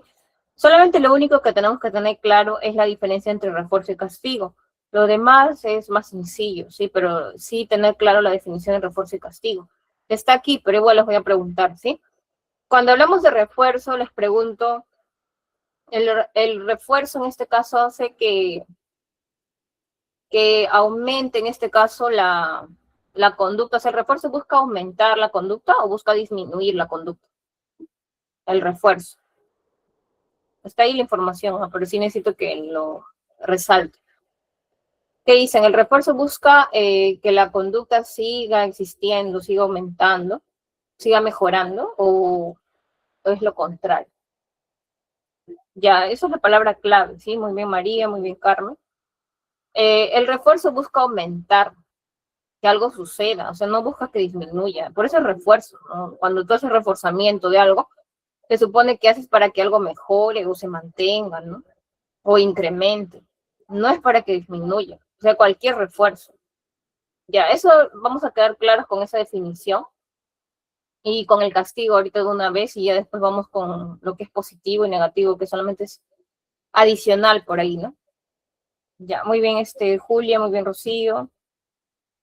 Claro, y en el caso del castigo, entonces, ¿qué sería? ¿Qué busca? Que la conducta disminuya o aumente. También se puede eliminar, ¿no? A veces, ¿no? Pero también poco a poco. ¿Qué dice? Ya, claro, en un inicio busca que se disminuya. De un porrazo no se va a poder eliminar, pues, ¿no? Lo ideal es que se elimine, que llegar a eliminarlo, ¿no? Ya, pero que me digan disminuye o eliminar es lo mismo casi, ¿no? Podemos asemejar. Primero va a disminuir, luego, si se puede, bueno, eliminarse, ¿no? Claro, pero el castigo se aplica precisamente porque hay una conducta que no es correcta y yo quiero que se elimine o se disminuya, ¿no? Entonces, por eso que quiero extinguirla, ¿no? Entonces, a eso se refiere. Claro, muy bien, Olimpia. Poco a poco se elimina esa conducta. Claro, mientras sea constante qué castigo estoy aplicando, depende de eso también, y si funciona también, porque tengo que ver. Se va a ir extinguiendo, ¿no? O se va a ir debilitando, también le llaman, ¿no? Se va a debilitar. Pero el castigo siempre va a buscar eso, ¿eh? Sea castigo positivo o negativo. Y ahora sí vamos con positivo y negativo, ¿no? Que solamente es Lo mismo en este caso, ¿no? Solamente, pero quedar claro con esa idea que el refuerzo es aumentar la conducta y el castigo es disminuir, ¿sí? En el reforzamiento positivo, es positivo porque en este caso, porque, a ver, un momento, porque añadimos algo, ¿no? Positivo es porque añades algo que le gusta, ¿no? Se supone que ese reforzamiento, yo quiero mantener su conducta, ¿no? Entonces, voy a añadir, es positivo por eso, porque añado algo que le gusta a la persona. Por ejemplo, le puedo dar una felicitación, le puedo decir una palabra de aliento, le puedo dar una buena nota, le puedo regalar algo, no sé, cualquier cosa. No depende qué cosa le gusta, ¿no? A la persona también. Eso también hay que tener en cuenta. En cambio, el refuerzo negativo también busca lo mismo, ¿eh? Busca que se mantenga la conducta, pero es negativo porque se elimina algo que no le gusta a la persona, ¿no? Y en este ejemplo lo estamos colocando que no le gusta hacer las tareas del hogar, pero eso es porque estamos colocando en el ejemplo que no le gusta a la persona, o sea, puede ser otra persona que sí le guste, ya pues acá no sería el ejemplo, ¿no? Pero tengo que buscar qué cosa no le gusta para yo eliminar eso, pues porque es como para seguir manteniendo, ¿no? Entonces yo quiero que siga portando bien, entonces voy a hacer que no limpie esta semana, ¿no? Elimino algo que no le gusta. Por eso es refuerzo negativo, porque le quito algo que no le gusta. Muy bien, hasta ahí quedó claro el refuerzo, por favor, antes de pasar al castigo, porque si no, de ahí nos podemos confundir. ¿Todo claro?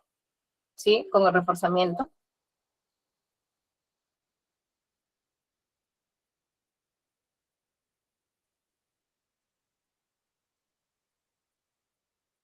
Ya, vamos con las preguntas al final. Sí, ahorita la voy a leer, pero al final terminamos esto, lo que es castigo y refuerzo. Y bueno, sí, a menos que haya una pregunta de refuerzo, ¿no? Específicamente. Sí, si no, al final igual, o sea, al final de esta parte, ¿sí?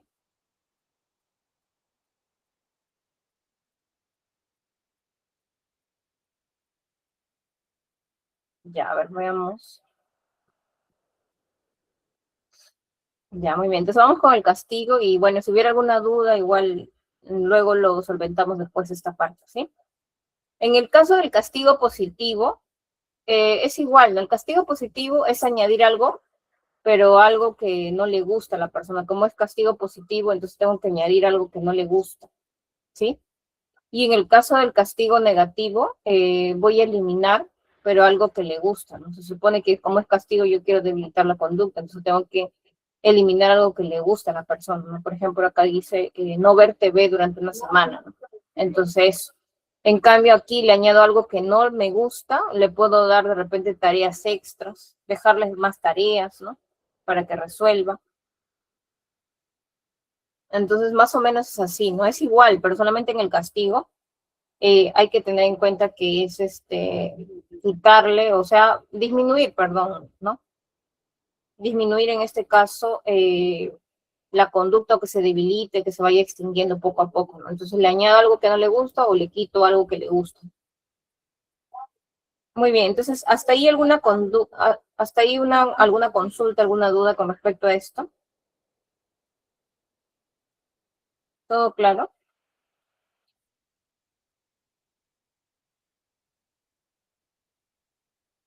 Ya, a ver, los voy leyendo, ¿sí?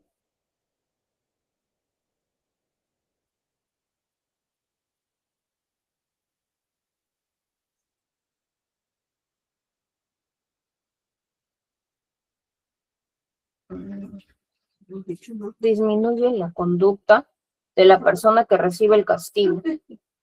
Ya, es pregunta de Rosa. Disminuye la conducta de la persona que recibe el castigo. O es una afirmación, ¿verdad? Claro, o sea, disminuye la conducta de la persona que recibe el castigo. Claro, o sea, tengo que analizar también a la persona, ¿no? Qué cosa le gusta o qué cosa no le gusta para yo poder aplicar eso, ¿no? Ir probando, ¿no? Ese detalle, ¿no? O sea, también por eso que es bueno tener una comunicación constante con los padres, ¿no? En el caso que esto lo aplique en la casa, si es que es un hijo, o si es que lo aplico también en el colegio. También tienen que ver.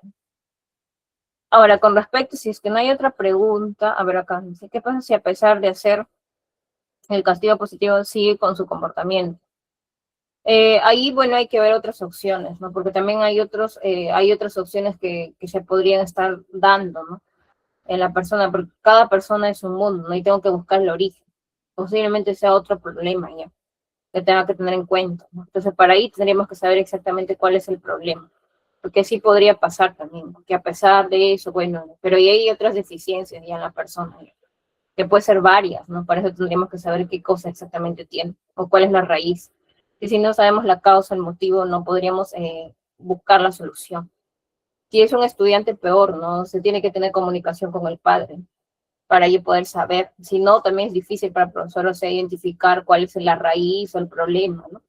Y el apoyo más que nada está de parte de los padres. Más el docente, bueno, puede apoyar en la parte de acá, en la parte del colegio, todo ello. No puede ser que el estudiante incluso en el colegio sí avance, pero tal vez en su casa igual sigue mostrando, no muestra mejoría. Entonces parece que ahí tiene que haber una comunicación constante con los padres para ver cuál ya sería el origen. También ese detalle, ¿no? Claro, no todos los docentes van a dominar psicología, ¿no? Por eso que también en el colegio, bueno, hay un área de psicología, ¿no? Hay cosas que puedo solucionar el profesor, no es que todo, bueno, lo derivamos a un psicólogo o lo vamos a derivar a psicología. Tampoco es así, ¿no? Hay cosas que sí podemos manejar, ¿no? Porque solamente son estrategias que se tienen que aplicar, ¿no? Y ya si no hay solución, porque es un problema más profundo, ahí recién, bueno, ya ir a la parte psicológica, ¿no? Y trabajar, ¿no? El docente con el psicólogo y, bueno, siempre estar en constante también interacción, ¿no? Y con los padres sobre todo, ¿no? Pero si no hay comunicación con los padres, lamentablemente, bueno, los resultados no van a ser muy duraderos, ¿no? De repente se puede ver resultados en un tiempo, pero después ya no, ya. Entonces, sí, exacto. Entonces está el psicólogo, si es que lo requiere, o el docente y, bueno, los padres. Ya, y bueno, acá me dijeron cómo manejar la conducta de una niña. Claro, es que mayormente la hiperactividad, bueno, también es un comportamiento, ¿no? Pero la hiperactividad en este caso es más que nada, como los estudiantes cuando son hiperactivos necesitan hacer actividades, ¿no? ¿Para qué? Para que puedan generar ese gasto de energía, ¿no? Y bueno, no necesariamente vamos a hacer para que se cansen, ¿no? Pero pueden ser actividades que incluso le puede beneficiar, ¿no? Si son niños más todavía, ¿no? Que hacen dinámica, juego, y eso va a generar actividades también que descarga energía, ¿no? Por eso que también los cursos de educación física, todos esos son necesarios. ¿Por qué? Porque incluso los mismos estudiantes que no necesariamente tienen que tener hiperactividad necesitan liberar esa energía. Si no tienen ese curso, prácticamente no, pues, ¿no? Y también hay pausas activas, ¿no? Pausas activas, pero actividades, bueno, en niños menores, pues sí, pues bailar, juegos, ¿no? Saltar, ¿no? Que incluso a ellos les benefician, ¿no? Entonces sí, pues esas actividades se pueden realizar para que baje esa hiperactividad, ¿no? Baje, porque son actividades físicas que necesariamente requieren gasto de energía. Muy bien, entonces vamos a continuar. Bueno, este caso les voy a dejar para que ustedes lo lean, que es un refuerzo positivo. El refuerzo positivo aumenta la conducta y aumenta la participación, ¿sí? Ahora, ¿cuáles son las ventajas de la utilización de refuerzos positivos? O sea, lo que estamos viendo, ¿no? El refuerzo positivo en el aula, ¿por qué es beneficioso, ¿no? Porque, bueno, genera aprobación y elogio, ¿no? O sea, podemos utilizarlo a la misma vez en el aula, porque yo puedo dar unas felicitaciones a todo el salón. Son muy fáciles de aplicar, ¿no? Como te digo, se pueden aplicar a varios a la vez, a todo un salón. Si el salón de repente mostró un buen comportamiento, entonces se puede generar a todos, ¿no? Aumenta la motivación por el aprendizaje también, ¿no? O sea, los refuerzos positivos, que no necesariamente es darle algo físico a la persona, sino también una palabra de aliento, ¿no? Entonces, o en el caso de los niños más pequeños, ¿no? Felicitación y todo, incluso también en estudiantes ya de nivel secundario y todo eso, ¿no? Diplomas, todo eso, ¿no? Que no es necesario que sea algo grande, pero aumenta de que la persona se puede esforzar, ¿no? Y bueno, hay diferentes plataformas y que tienen la posibilidad de utilizar la tecnología, en la cual también genera a los estudiantes que como que una competencia sana, ¿no? De participación, en la cual los estudiantes pueden tener puntajes positivos, ¿no? Y eso también genera su participación y a la vez aprenden también, ¿no? Pero utilizando plataformas, juegos. Entonces también lo podemos usar, también nos beneficia en eso, ¿no? Porque Cuando son estudiantes, por ejemplo, de niveles menores, ¿no? Primera, segunda y secundaria, en primaria, en este caso, les llama más la atención eso, ¿no? Lo que es la competencia, participación, claro, siempre teniendo en cuenta el orden, ¿no? Y también incluyendo a todos, no solamente a algunos. Tipos de recompensas, recompensas concretas, ahorita vamos a explicar recompensas en actividades y recompensas sociales. Concretas son los premios, que puede ser un diploma, certificaciones, que incluso hay digitales ya solamente para colocar los nombres, que se puede enviar digital, se puede entregar en físico si es que tienen la posibilidad, pero eso también genera motivación, ¿no? Y no es que siempre se van a hacer, ¿no? Pero, por ejemplo, en la virtualidad, bueno, se utilizaba bastante esto, ¿no? Se entregaba de repente a los primeros estudiantes que participaban y eso también genera que otros también se puedan copiar, ¿no? Pero conductas positivas. ¿No se escucha bien? Por favor, me comenta. A ver, ¿me logran escuchar o no?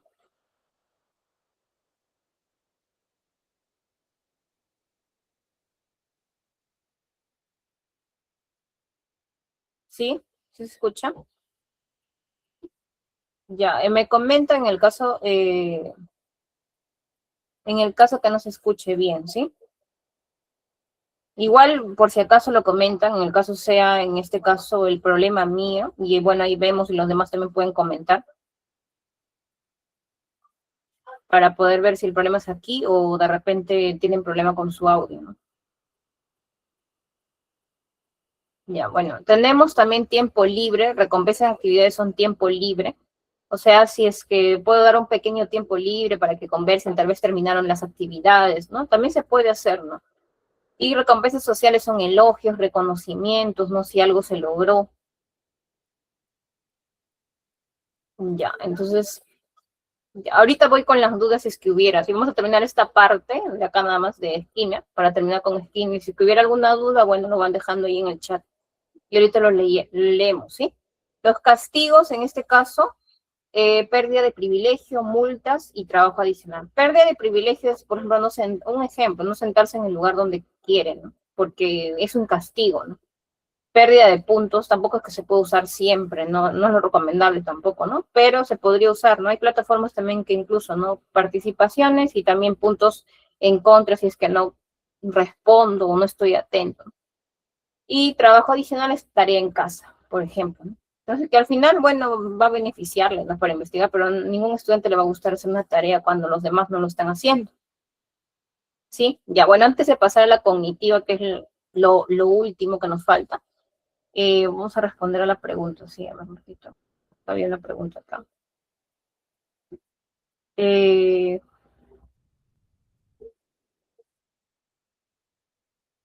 Ya. Me dicen orientación para trabajar con estudiantes con autismo y fronterizos, en este caso, ¿no?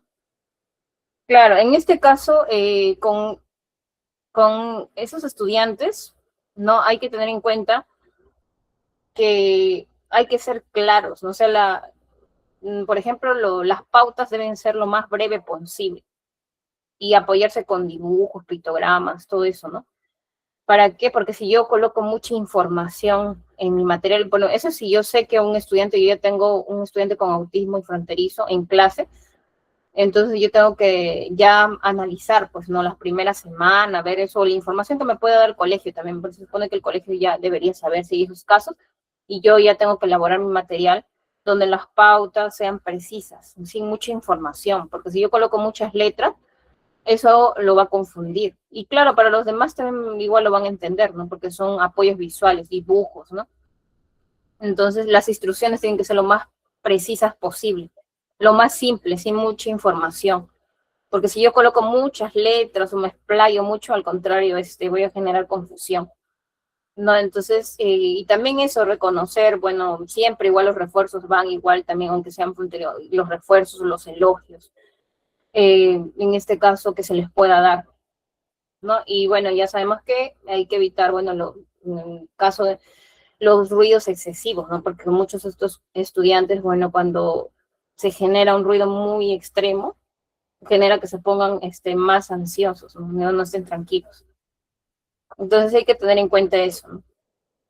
Más que nada esos detalles, ¿no? Pautas, utilizar dibujos, ¿no? Que puedan ser visual, más que nada visual, ¿no? Entonces muchos de ellos también, algunos tienen dificultad en escribir, no escribir mucho o darle un tiempo para que pueda escribir, tal vez, ¿no? La información que no sea muy recargada y que sea más visual. Muy bien, entonces vamos a pasar al aprendizaje cognitivo.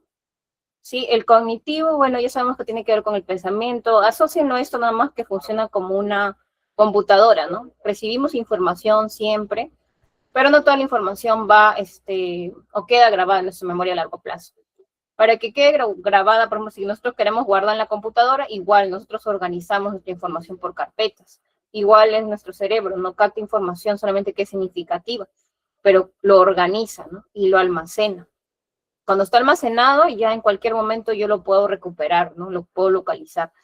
Pero mientras yo no lo almacene en mi memoria a largo plazo, no lo voy a poder localizar, ¿no? Porque no ha sido una información significativa para mí.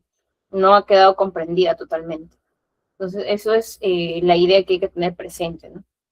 Entonces, por eso aquí tenemos algunos autores, como Bandura, ¿no? Que él da en cuenta o tiene en cuenta la interacción entre comportamiento, ambiente y los factores de las personas, o sea, los factores de conocimientos, pero él también tiene, o sea, destaca una parte o tiene en cuenta lo que también decía los conductuales, ¿no? El comportamiento, pero también le agrega el ambiente, también la parte de la persona, o sea, los conocimientos, para que puedas aprender.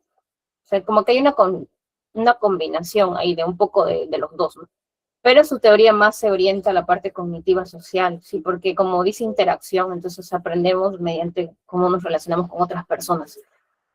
Entonces también podemos aprender por observación, por imitación, o sea, ver la conducta de otros individuos. Es ahí donde podría decir que se relaciona un poco con la teoría conductual, ¿no? Pero su proyección es más para la parte cognitiva.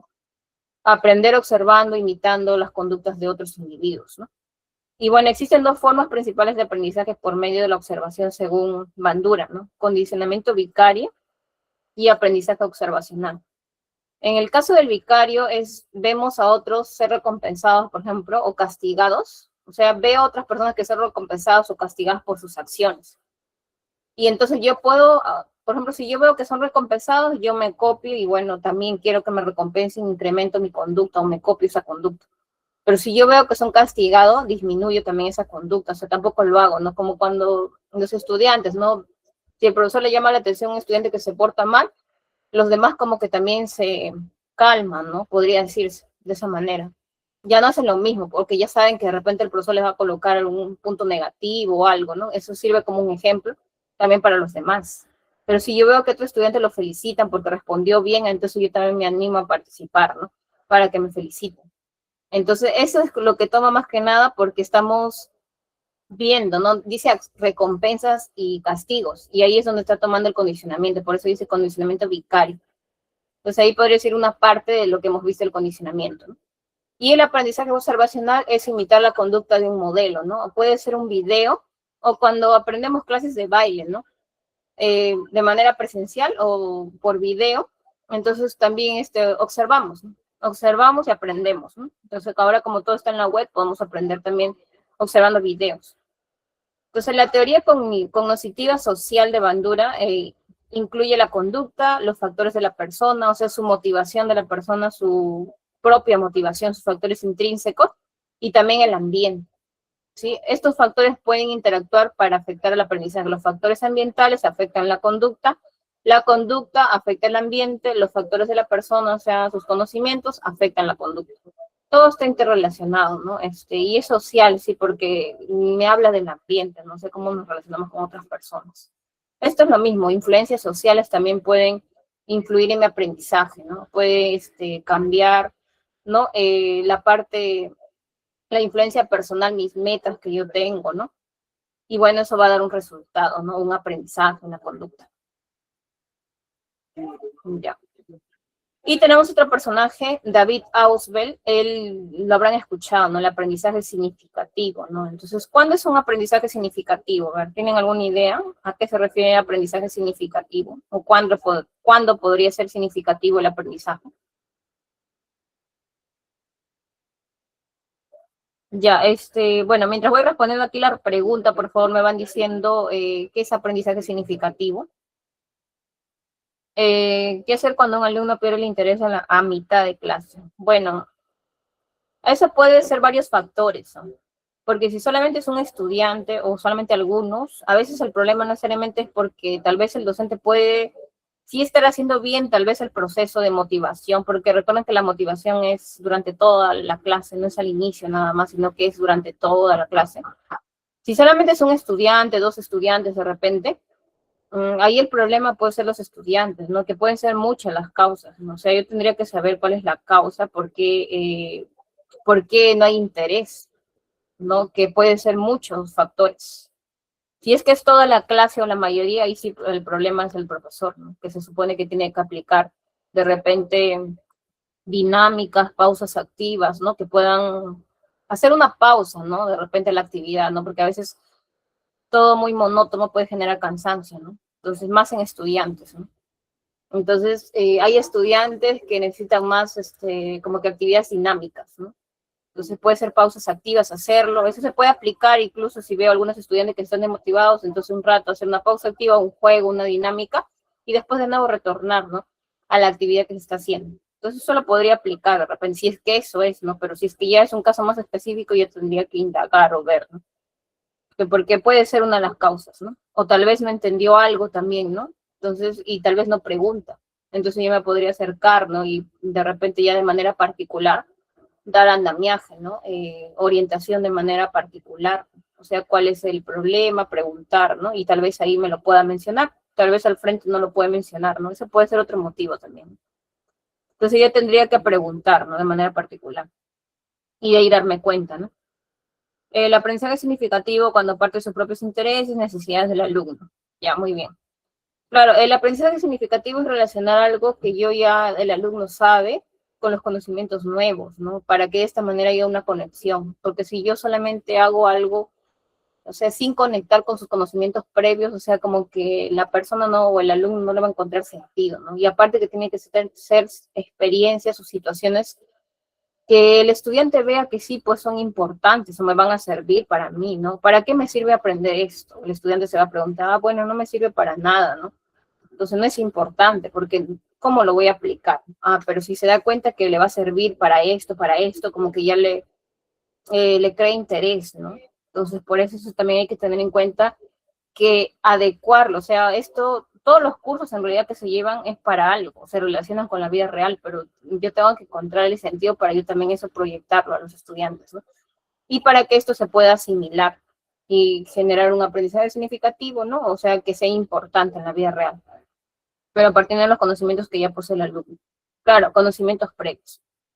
Muy bien, aquí hay un video de Piaget, eso sí lo voy a dejar para que lo vean, pero sí vamos a ver su teoría. Su teoría de Piaget también es cognitiva, ¿no? Pero él tiene una concepción genética, ¿no? Genética, ¿por qué? Porque él dice que su teoría es biológica, ¿no? Por ejemplo, él no está de acuerdo con la teoría conductual, ¿no? Que es mecánica. Que una persona que tiene determinada edad o un niño que tiene determinada edad podría aprender a leer, escribir, sí, pero según él no podría aprender, o sea, puede aprenderlo, sí, pero de verdad lo está comprendiendo o se da cuenta de lo que está haciendo o lo está haciendo de manera mecánica, porque hay una parte genética, biológica, que no se puede adelantar, o sea, la genética es determinada edad, de esta edad a esta edad se va a cumplir esto. Y si yo me adelanto, pues obvio, se puede dar, sí, pero tal vez no se está comprendiendo. Solo es mecánico algo, actuar de manera mecánica. Entonces hay que tener en cuenta eso, ¿no? Sin entender. Muy bien, Tiago. Entonces vamos a ver su teoría, pero acá igual ustedes el video lo pueden ver, ahí también está resumido. El desarrollo cognitivo se produce a través de una serie de etapas, ¿no? Él incluye etapas, ¿no? Sensorio-motora, preoperacional, operaciones concretas y las operaciones formales que todavía siguen, ¿no? No tiene un límite, por así decirlo. Es la última etapa. La sensorio-motora es desde que nace la persona hasta los 2 años, aproximadamente. Tampoco es que sea muy estricto, pero entre ese rango, ¿no? Los niños aprenden el mundo a través de los sentidos y las acciones motoras. El preoperacional, ¿no? Esa etapa se genera, abarca de los 2 hasta los 7 años. Y eso se genera el desarrollo del lenguaje, ¿no? La capacidad de representación simbólica, ¿no? Sin embargo, los niños en esta etapa aún carecen de capacidad de realizar operaciones mentales lógicas todavía, ¿no? Y las operaciones concretas de los 7 hasta los 11, los niños comienzan a desarrollar la capacidad de realizar operaciones mentales lógicas, ¿no? Sobre objetos concretos, ¿no? Esto, por ejemplo, aquí en la prueba aparicional el niño no puede diferenciar, por ejemplo, si tú le colocas un recipiente pequeño y uno grande y colocas la misma cantidad de agua, pero el otro recipiente es más grande, en la prueba operacional no lo puede diferenciar. Él, como ve el vaso grande, piensa que ahí hay más, ¿no? Pero ya en las operaciones concretas eso es lo que se hace más énfasis, ¿no? Porque sabe que solamente lo que está cambiando es el recipiente, pero la cantidad es la misma, solamente que lo he cambiado. Entonces eso ya lo puede diferenciar en las operaciones concretas, ¿no? Y en las operaciones formales es de los 11, que ya está terminando la primaria, en adelante. O sea, acá no hay un límite, ¿no? Entonces, no hay un límite, se puede ir realizando conforme uno avanza, ¿no? Aquí es donde ya se adquiere la capacidad de pensar de manera abstracta, ¿no? Operaciones mentales lógicas, las hipótesis, ¿no? Conceptos abstractos, realizar experimentos mentales. Sí, eso es en adelante, ¿no? A partir de los 11 años. Muy bien, entonces, sugerencias de la concepción genético-cognitivo. Bueno, los niños no pueden aprender conceptos o habilidades según Piaget, que están más allá de su nivel de desarrollo cognitivo, ¿no? Entonces, Piaget, bueno, destaca también el conflicto cognitivo. El conflicto cognitivo es como que una estructura que va a generar como que una desorganización, o sea, algo que yo conozco, puede ser que no sea así. Entonces, eso genera como que reflexiones, ¿no? Y me dé cuenta, no era así, ¿no? Por ejemplo, los estados de la materia, nosotros conocemos los más comunes, ¿no? Sólido, líquido, gaseoso. Pero ustedes saben que hay un estado plasmático, tal vez alguien no lo sabe. Entonces, si alguien no lo sabe, eso va a generar como que una nueva información, ¿no? Que se reorganice, se acomoda esa nueva información. Entonces, yo no conocía eso, ¿no? Entonces, ahora me doy cuenta que también existe un estado plasmático, ¿no? Entonces, eso es generar algo nuevo, ¿no? Una experiencia, darme cuenta, así es así, pero que se dé cuenta el mismo estudiante. Sostiene que los individuos construyen activamente su conocimiento a través de la exploración, adaptación a su entorno. Y bueno, ¿cuál es la importancia de la teoría de aprendizaje conductual? Bueno, comportamientos, ¿no? Deseables. Se utiliza para establecer, reforzar comportamientos en los estudiantes a través de técnicas de, por ejemplo, refuerzo positivo, negativo, ¿no? Los refuerzos ni los castigos en el caso que se requiera, ¿no? También utilizar herramientas efectivas, ¿no? Para generar un aprendizaje ordenado y productivo. La evaluación también es medible, ¿no? Bueno, sabemos que hay una evaluación medible, también eso justo lo vamos a ver la siguiente semana, bueno, mañana, ¿no? En este caso, ¿no? La siguiente sesión. Entonces hay que tener en cuenta esas estrategias de enseñanzas que sean necesarias. Y la cognitiva nos permite comprender el proceso mental, ¿no? Cómo funciona el proceso, el almacenamiento, ¿no? Y también diseñar estrategias para mejorar la memoria, ¿no? Pero a largo plazo y comprender sobre todo, ¿no? También el pensamiento crítico está aquí, la resolución de problemas, aprendizaje activo, ¿no? La metacognición, por ejemplo, preguntarnos qué tanto hemos aprendido, ¿no? Y bueno, bueno, esto es lo mismo, ¿sí? Se está repitiendo, solamente la motivación, la autorregulación también, ¿no? Y bueno, la conclusión, y luego si hubiera alguna duda ahí me lo comentan, ¿sí? Mientras que las teorías cognitivas resaltan la importancia de los procesos mentales y la construcción activa del conocimiento, las teorías conductuales más que nada se centran en observar, ¿no? En modificar las conductas a través de la experiencia, ¿sí? Entonces hay que tener en cuenta que en la parte de la psicoterapia también se aplica estas conductas, ¿no? Tanto conductuales como conductivas, cognitivas en este caso, pueden ayudar a mejorar las conductas problemáticas. Pero eso ya es ir más allá, ¿no? En este caso, no más allá de repente de la parte de enseñanza-aprendizaje, ¿no? Entonces también la psicoterapia tiene que ver con eso. Muy bien, antes de pasar con la siguiente parte, primero voy con las dudas, si estuviera, ¿sí? Entonces, ¿hay alguna duda, consulta que tenga? A ver, coméntenme, por favor. ¿Todo claro?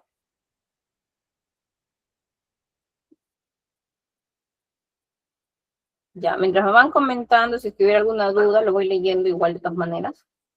Me van a acompañar aquí, sí, con la oración para el alma, igual, si es que hay una duda me lo dejan y después de aquí, que me acompañan, lo voy respondiendo, ¿sí? Entonces, vamos a agradecer al Señor Jesús, ¿no? Te damos las gracias por este valioso tiempo de aprendizaje, ¿no? y por la presencia de todos los estudiantes. Te pedimos que nos permitas reunirnos nuevamente en la próxima sesión de clase, ¿no? En el nombre de Jesús, bueno, todos decimos amén, ¿no?